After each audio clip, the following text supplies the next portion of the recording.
Hello students, welcome back to my channel. Here in this video we are going to cover question answers of the poem Keeping Quiet composed by Pablo Neruda.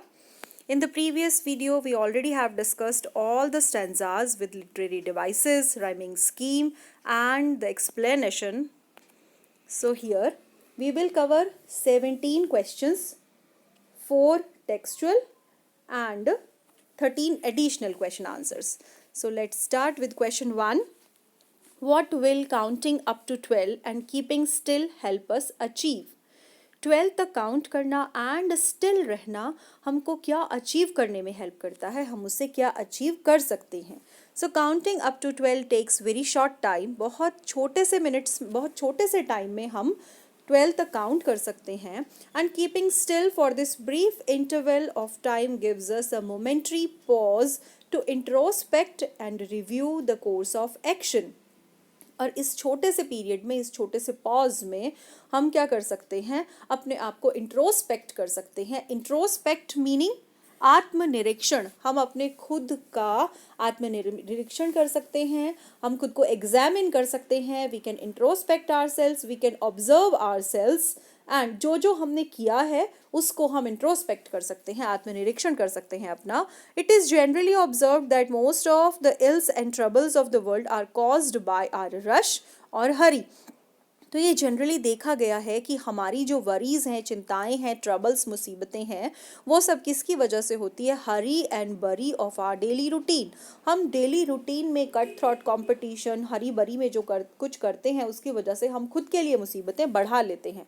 Violence is caused by anger and गुस्से की वजह से जो हिंसा है वो किसकी वजह से होती है? गुस्सा. तो गुस्सा एक कारण है वॉयलेंस का.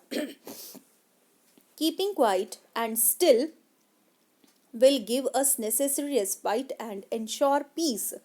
तो अगर हम थोड़ी देर शांत रहें, स्टिल रहें, तो उससे क्या होता है? हमको थोड़ा सा पीस मिलती है, शांति प्रदान होती है एंड हार्मनी बना रहता है, हम रिलैक्स हो जाते हैं. Next question.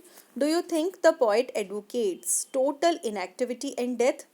तो क्या आप सोचते हैं पोइट एग्री करता है, पोइट समर्थन करता है, poet is in favour of total inactivity, बिना किसी काम के रहना, एंड डेथ का जो पोइट है यहाँ पे पाब्लो नेरूदा, वो उसको एडवोकेट करते हैं? So answer is no. He doesn't advocate either total inactivity और डेथ. ना तो वो डेथ की फेवर करते हैं और ना ही इनएक्टिविटी की.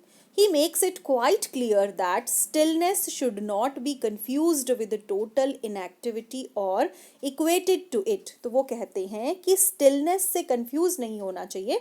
Stillness का मतलब total inactivity नहीं है, मतलब अकर्मण्यता इन हिंदी कि बिल्कुल बिना काम के बैठे रहो, ऐसा नहीं. और इससे उसको equate नहीं करना चाहिए. Total inactivity brings death. अगर हम बिल्कुल अकर्मण्य बन जाएंगे तो क्या होगा? That brings death. उसका मतलब है completely death. But Neruda has no truck with death. लेकिन वो डेथ का समर्थन नहीं करते हैं. His stillness means halting of harmful and hostile human activities. यहाँ पे स्टिलनेस से पाब्लो नेरूदा का मीन्स है हॉल्टिंग, यानी stopping of harmful and hostile, यानी विरोधी गतिविधियां जो भी हैं, ह्यूमन एक्टिविटीज़ हैं, उनको स्टॉप करना. हॉल्टिंग मीन्स स्टॉप करना, stopping all those things. Question 3. What is the sadness that the poet refers to in the poem? तो किस sadness की बात poet यहाँ पे करते हैं? Man's sadness is formed out of his own actions and thoughts. हमारी खुद की जो दुख हैं, तकलीफ़ें हैं, वो हमने खुद हमारी एक्शन से, यानी कि हमारे कामों से, मिसडीड से एंड थॉट से क्रिएट कर रखी है. It is quite ironical that man who understand so much fails to understand himself and his actions. So यहाँ पे पॉइंट एक बहुत अच्छी बात कहते हैं कि ह्यूमन बीइंग्स जो कि सब कुछ समझने में एबल है, वो खुद को एंड खुद के एक्शंस को ही नहीं समझ सकता, उसमें वो फेल हो जाता है. Rash actions prove harmful. तो हमारे ऐसे एक्शंस विच आर रूड, हरी बरी में किए हुए, वो सारे एक्शंस क्या हैं? हार्मफुल हैं हमारे लिए. Man is the creator of all disasters. तो जो भी डिजास्टर्स होते हैं, डिस्ट्रक्टिव थिंग्स होती हैं, उनका क्रिएटर मैन खुद है. He is always threatening himself with death. Because of his thoughts and actions. तो हम खुद को ही धमकाते रहते हैं, किसकी वजह से? अपनी थॉट्स की वजह से, अपनी मिसडीड्स की वजह से। This is the tragedy of his life, और यही ट्रेजेडी है ह्यूमन बींग्स की लाइफ की, दुखद अंत जिसको बोलते हैं tragedy. What symbol from nature does the poet invoke to say that there can be life under apparent stillness? तो नेचर के किस सिंबल की वजह से पॉइंट हमको ये बताते हैं कि अपारेंट स्टिलनेस जो है वो भी लाइफ का एक कारण है। उससे अपारेंट स्टिलनेस, केवल स्टिल अगर हम रहें तो भी लाइफ क्रिएट जनरेट हो सकती है। So the poet wants to prove that there can be life under apparent stillness. Stillness में भी life है, stillness का means death नहीं है। The poet invokes the earth as a living symbol to prove his point. And poet यहाँ पे किसको लेते हैं? अर्थ को। किसके लिए? एक लिविंग सिंबल, ये बताने के लिए, अपना पॉइंट यहाँ पे रखने के लिए पॉइंट एग्जाम्पल लेते हैं अर्थ का। The earth never attain total inactivity. Earth जो है वो कभी भी पूरी तरह से इनएक्टिव नहीं होती, कभी भी मतलब टोटल इनएक्टिविटी नहीं होती, अकर्मण्यता की स्थिति जो है वो नहीं होती। Nature remains at work all the time. Nature हमेशा फुल टाइम क्या रहती है? वर्क में रहती है, वर्क करती रहती है। Even under apparent stillness, stillness के साथ साथ नेचर वर्क भी करती रहती है। इट कीप्स अर्थ अलाइव, इसकी वजह से अर्थ जो है वो हमेशा जीवित रहती है। This idea is beautifully illustrated by following lines. ये जो लाइन्स हैं, as when everything seems dead and later proves to be alive. तो ये जो लाइन्स हैं ये बहुत ही प्यारी लाइन्स हैं, जिसमें पोएट हमको बताते हैं कि जब ऑटम सीजन में ऐसे लगता है कि सब कुछ क्या है? डेड है, कुछ भी जीवित नहीं है, सब कुछ जम गया है या फिर सब कुछ, तो उस टाइम भी क्या है? अर्थ के अंदर प्रोसेस चलता रहता है सीड का। सीड जो अंदर बरीड हो जाते हैं, उसके बाद आगे जब वो प्रोसेस अंदर चल रहा होता है, एंड जब आगे स्प्रिंग सीजन आता है तो वो सीड क्या करता है? वो ग्रो होता है, एंड ग्रो होके क्या करता है? वो सबको अगेन लाइफ में आता है एंड सबको बेनिफिट करता है। तो giving the example of earth, the poet advocates stillness के बारे में बताता है poet. Now additional question answers, 13 additional questions we will do here. Why does Pablo Neruda urge us to keep still? क्यों कहते हैं पाब्लो नेरूदा हमको still रहने के लिए? तो स्टिलनेस इज इसेंशियल फॉर काम रिफ्लेक्शन एंड क्वाइट इंट्रोस्पेक्शन। तो स्टिलनेस ज़रूरी है कामनेस के लिए, यानी कि हमको शांत रहने के लिए, सूदिंग एटमॉस्फेयर के लिए, एंड क्वाइट इंट्रोस्पेक्शन, यानी कि हम अपने आप को ऑब्जर्व कर सकें, एग्जामिन कर सकें, उसके लिए स्टिलनेस ज़रूरी है। We hear the voice of conscience in moment of silence. जब हम बिल्कुल साइलेंट होते हैं तो हम क्या करते हैं? अपनी इनर वॉइस जो है हम उसको सुन सकते हैं। The poet is convinced that most of human ills and miseries are caused by man's hurry and rush to do things. जब हम बहुत ज़्यादा हरी बरी में चीज़ों के पीछे भागते हैं तो हम खुद से अपने आप के लिए क्या क्रिएट करते हैं? बहुत सारी मिजरीज एंड इल्स, यानी दुख तकलीफ हम खुद अपने लिए क्रिएट करते हैं। The poet wishes that we may withdraw ourselves from our undesirable actions and keep still for a moment. तो पोइट इच्छा करता है कि हम सबको अपने आप को अनडिजायरेबल एक्शंस जो है वो एक्शंस, वो काम जो बहुत ज़रूरी नहीं है, हम उसको रोक दें, अपने आप को उससे पीछे खींच लें एंड थोड़े टाइम के लिए स्टिल रहें, कुछ टाइम के लिए, ताकि हम इंट्रोस्पेक्ट कर सकें। Next question, why shouldn't we speak in any language? हमको किसी और लैंग्वेज में क्यों नहीं बोलना चाहिए? And not move our arms so much, और हमको हमारे आर्म्स जो हैं वो नहीं हिलाने चाहिए, क्यों नहीं मूव करने चाहिए? So the poet says here, people of the world speak in different languages. People different languages में बात करते हैं। They indulge in unnecessary debates and disputes. बहुत सारी हॉट टॉक्स में, अननेसेसरी डिबेट्स में, तर्क कुतर्क में लगे रहते हैं। तो most of these arguments leads to destructive wars, और इन सब डिबेट्स की वजह से, एक दूसरे के साथ हॉट टॉक की वजह से क्या होते हैं? डिस्ट्रक्टिव वॉर्स, जो सब कुछ नष्ट कर देते हैं, जो battles. The poet urges people to stop speaking in any language. इसलिए पोइट क्या करता है? पोइट लोगों को कहता है कि आपको किसी भी लैंग्वेज में नहीं बोलना, means maintain silence for some time. They must speak through their hearts, और दिल से दिल की बात होनी चाहिए। So far men have moved their arms, so far men have moved their arms only to harm others. और अभी तक इंसानों ने जब भी अपने आर्म्स उठाए हैं, वेपन्स उठाए हैं, तो उसने क्या किया है, दूसरों को उससे हार्म किया है always. Therefore the poet wants that they should not move their arms so much. तो हमको अपने आर्म्स जो हैं, आर्म्स के दो मीन्स है यहाँ पे, एक तो हमारे बॉडी पार्ट्स एंड दूसरा weapons. Let these arms rest for once. और इन आर्म्स को हमको थोड़ा सा रेस्ट दे देना चाहिए. Let a feeling of mutual understanding be created among human beings. और हमको क्या करनी चाहिए, आपस में म्यूचुअल अंडरस्टैंडिंग क्रिएट करनी चाहिए. Next question, Pablo Neruda says we would all be together in a sudden strangeness. When can we experience such a moment? तो ये sudden strangeness का moment जो है वो कब हम experience करेंगे? Why will that be an exotic moment? तो वो जो हम strangeness feel करेंगे, क्यों उसको एक exotic moment कहा है यहाँ पे पाब्लो नरूदा ने? So non-stop activity, unnecessary rush and noise have made our lives unpleasant and full of misery, pain and troubles.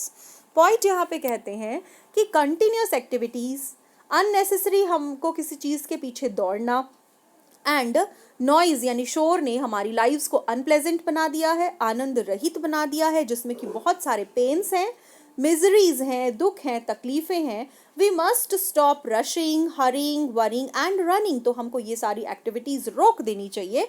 Rushing, hurrying, worrying and running. Even the noise of engines and machines must stop for once. एक बार हमको engines को and machines को भी विराम देना चाहिए. Even the noise of engines and machines must stop for once. उनको भी विराम. Then all of us will enjoy the sudden strangeness of that moment. फिर हम क्या enjoy कर पाएंगे? सडन स्ट्रेंजनेस, जब ये सारी चीज़ें क्या पड़ जाएंगी, एक बार शांत हो जाएंगी. It will be unique moment. और ये मोमेंट कैसा होगा, exotic, unique you can say. In that exotic and fascinating moment, fascinating यानी अट्रैक्ट करने वाला मोमेंट, exotic moment, we shall feel totally relaxed physically as well as mentally. तो उस टाइम हम physically and mentally relax feel करेंगे. What does the poet ask the fisherman and the man collecting salt to do? What does poet want to convey by this? तो poet जो हैं वो क्या fisherman को क्या कहते हैं, जो salt collect करते हैं उनको क्या कहते हैं, and इस चीज़ के थ्रू poet क्या मैसेज कन्वे करता है. तो Pablo Neruda is against any kind of violence. First of all तो वो सबसे पहले इसके अगेंस्ट हैं कि हिंसा नहीं होनी चाहिए. फिर वो फिशरमैन को एड्रेस करके कहते हैं कि हमको वेल्स को भी क्या करना चाहिए, जो कि कोल्ड सी में पोलर रीजन्स के पास जो वेल्स रहती हैं उनको भी हार्म नहीं करना चाहिए. एंड वो खुद को भी टॉर्चर करने के अगेंस्ट है. वो हैंड्स के बारे में कहता है कि हैंड्स से हम सॉल्ट क्रिएट करते करते क्या हो गए, हमारे हैंड्स में ब्लिस्टर्स आ गए, छाले पड़ गए. तो हमको क्या करना चाहिए, थोड़ी देर उस एक्टिविटी को भी विराम देना चाहिए. The man who is gathering salt has hint his hands, he asked the man to look after himself, यानी खुद के बारे में सोचो and take care of his injured hands. और अपने इंजर्ड हैंड्स हैं उनकी भी केयर करो. Next question, what are the different kinds of war mentioned towards war? किस तरह के war के बारे में जो point है वो हमको बताते हैं. The poet is against wars of all kind. किस तरह के wars के बारे में वो कहता है, वो हर तरह के war के against है. He wants a total stoppage of wars, green wars against the environment, wars with poisonous gases and wars with fire must be terminated at once. तो वो क्या कहते हैं, green wars यानी environment से related, उसको अभी stop हो जाना चाहिए. Then वो वॉर्स जो गैसेस से यानी कि उसको भी स्टॉप हो जाना चाहिए, केमिकल वेपन से भी. एंड वो वॉर्स जो कि फायर से लड़े जाते हैं, वेपन से लड़े जाते हैं, उनको भी स्टॉप कर देना चाहिए. Next, what alternative does Pablo Neruda suggest instead of indulging in Wars. तो वॉर्स में इंडल्ज होने की बजाय, वॉर्स में पड़े रहने की बजाय क्या करने को नेरूदा कहते हैं हमको. Instead of indulging in wars, people must come out of their best dresses with their brothers. Okay, THEIR possession वाला there है यहाँ पे. तो पॉइट क्या कहते हैं, पॉइट कहते हैं कि हमको अपनी बेस्ट ड्रेसेस में, मतलब अपना इनर शो करना चाहिए, सबके लिए ब्रदरहुड वाला बिहेव करना चाहिए। We should come out in their best dresses. People को अपनी बेस्ट ड्रेसेस में, यानी कि अपना अंदर का जो दिल है उनका वो खोल के दिखा देना चाहिए। सबको ब्रदर की तरह ट्रीट करना चाहिए, ब्रदरहुड फॉलो करना चाहिए। They should go out for a walk under a shady tree and enjoy themselves doing nothing. उनको कभी अपने लिए टाइम निकालना चाहिए एंड नेचर को इंजॉय करना चाहिए। This would bring the feeling of togetherness among them, और इससे हम आपस एक दूसरे के नज़दीक आएंगे। एंड टुगेदरनेस की फीलिंग जब हम में आ गई तो वॉर्स अपने आप खत्म हो जाएंगे। Next question, how does the poet distinguish stillness from total inactivity. अब कैसे डिस्टिंग्विश करता है, कैसे वो डिफ्रेंशिएट करता है स्टिलनेस को एंड टोटल इनएक्टिविटी को। एक तरह से देखा जाए तो इनएक्टिविटी मीन्स अपन स्टिलनेस मानते हैं, लेकिन स्टिलनेस एंड टोटल इनएक्टिविटी में डिफरेंस है। तो यहाँ पे किस चीज़ के लिए पॉइंट कहते हैं, एंड पॉइंट ऐसे क्यों कहता है, I want no truck with death. So Pablo Neruda is in favour of stillness और साइलेंस। वो स्टिलनेस के पक्ष में है, साइलेंस के पक्ष में है। We remain still and quiet for some time. हमको थोड़ी देर चुपचाप रहना है, still without doing anything.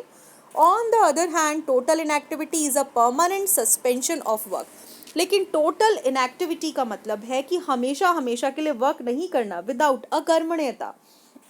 It is just like death. और ये किसकी तरह दिखती है, ये बिल्कुल जस्ट डेथ की तरह, यानी कि सब कुछ खत्म हो जाना। डेथ मीन्स खत्म होना, everything ends, END, end. Stillness should not be confused with total inactivity. Stillness जो है हमको कन्फ्यूज नहीं होना चाहिए टोटल इनएक्टिविटी से। Life goes on as usual, life चलती रहनी चाहिए as usual. It can't be anything like total inactivity. Life में ऐसा कुछ भी नहीं है, लाइफ का एग्जाम्पल यानी कि नेचर में ऐसा कुछ भी नहीं है जो कि टोटल इनएक्टिविटी जैसा हो। हमको स्टिलनेस यूज करनी है, इनएक्टिविटी नहीं। The point refuses to associate with death और डील विद इट। पॉइंट क्या करता है, वो रिफ्यूज करता है, वो मना करता है कि हमको डेथ से अपने आप को रिलेट नहीं करना है, हमको अपने आप को रिलेट करना है किससे, स्टिलनेस और साइलेंस से। Next question, why does the point feel that, this is feel, L, all right, feel that we should not be so single minded। Point ऐसा क्यों फील करते हैं कि हमको सिंगल माइंडेड नहीं होना चाहिए। People are generally single minded, they want to focus on only one thing. वो एक ही चीज़ पे फोकस करते हैं, सिंगल माइंडेड होते हैं एंड अपनी लाइफ को चलने देना चाहते हैं। And they are ever busy in their pursuit, और हमेशा अपने आप में ही लगे रहते हैं, अपनी ही मतलब मस्ती में चलते रहते हैं, अपने आप में लगे रहते हैं। The poet wishes that they would not be so much absorbed with always remaining on the move। यानी कि वो हमेशा अपने आप में ही घुले मिले रहें, अपने आप में ही रहें, ऐसा नहीं होना चाहिए। They must have some respite or rest। They too need peace or silence। मतलब उनको अपने आप के लिए उनको थोड़ा साइलेंस में रहना चाहिए, थोड़ी बहुत शांति चाहिए उनको, यानी कि हमेशा अपने कामों में बिजी रहो, ऐसा नहीं होना चाहिए। उनको अपने अपने आप के लिए थोड़ा सा वक्त निकालना चाहिए। Why do man become sad? How can this sadness be overcome? तो हम मैन सैड क्यों है एंड हम इस सैडनेस पे कैसे जीत प्राप्त कर सकते हैं, how can we conquer it. So man fail to understand themselves. इंसान जो है वो अपने आप को समझने में क्या है, थक चुका है वो अपने आप से, वो अपने मतलब वो फेल हो गया है, वो अपने आप को समझ नहीं सकता actually. They are always threatening themselves with death. और वो हमेशा डेथ से अपने आप को थ्रेट करते रहते, डरते हैं always. They feel afraid of death. When they realize their future to understand themselves they become sad और हेल्पलेस। और जब वो फेल हो जाते हैं अपने आप को समझने में, तो वो क्या करते हैं, वो सैड फील करते हैं, मजबूर फील करते हैं अपने आप को। Fear of death also makes them death sad. तो यानी डेथ का जो फियर है, सब कुछ खत्म हो जाने का जो डर है, उससे वो क्या होते हैं, सैड हो जाते हैं। Only a huge silence can interrupt this sadness. तो जब हम बिल्कुल शांत हो जाएंगे, अपने डीड्स के बारे में सोचेंगे, अपने आप को इंट्रोस्पेक्ट करेंगे, तब ये साइलेंस, ये सैडनेस से हम मुक्त हो जाएंगे। Such silence will do them good. ये साइलेंट उनके लिए प्रोडक्टिव सिद्ध होगी एंड अच्छी। Next question, how might a huge silence interrupt the sadness of a man. तो ह्यूज साइलेंस, अगर हम चुपचाप रहें तो ये कैसे किसी इंसान की सैडनेस को कम कर सकती है, इंटरप्ट कर सकती है। Man never understand themselves, man इंसान जो है वो अपने आप को समझता नहीं है, उसने कभी नहीं समझा अपने आप को। Nor are they ever sure of their actions, and अपने एक्शंस के बारे में भी उसको नहीं पता। They face another tragedy due to their own actions, they are threatening themselves with death. Due to their own actions यानी अपने खुद के एक्शंस जो हैं उससे वो क्या करते हैं, उससे वो खुद को डराते रहते हैं कि उनको कब डेथ आ जाए। This realization make them helpless and sad, और ये रियलाइजेशन, ये अनुभूति जो है उनको क्या हेल्पलेस एंड सैड कर देती है। तो अगर हम क्या करें, लंबी साइलेंस रखें तो क्या है, ये सैडनेस जो है वो बदल सकती है अच्छे में, गुड में, एंड प्रोडक्टिव सिद्ध हो सकती है। Under the apparent stillness there is life. Justify the statement given example from the poem Keeping Quiet. Neruda does not equate silence, stillness with total inactivity. Neruda जो है, पाब्लो नेरूदा, वो stillness को inactivity के बराबर नहीं रखते। He believes that under his apparent stillness there is life. And stillness में भी लाइफ है। We can learn it from the earth, हम ये सब किससे सीख सकते हैं, धरती से। When everything seems dead the earth still remains, जब सब कुछ शांत हो जाता है अर्थ तब भी जीवित रहती है, वो काम करती रहती है। The earth is never dead, earth कभी मरती नहीं है, डेड नहीं होती, स्टॉप नहीं होती। The life on the earth goes on as usual under the apparent stillness. Justify the title Keeping Quiet. The title of the poem is quite appropriate and logical. It suggests the necessity of quiet introspection. तो इसका title बहुत ही appropriate है, apt है, क्योंकि ये introspection की वकालत करता है, introspection के बारे में necessity बताता है।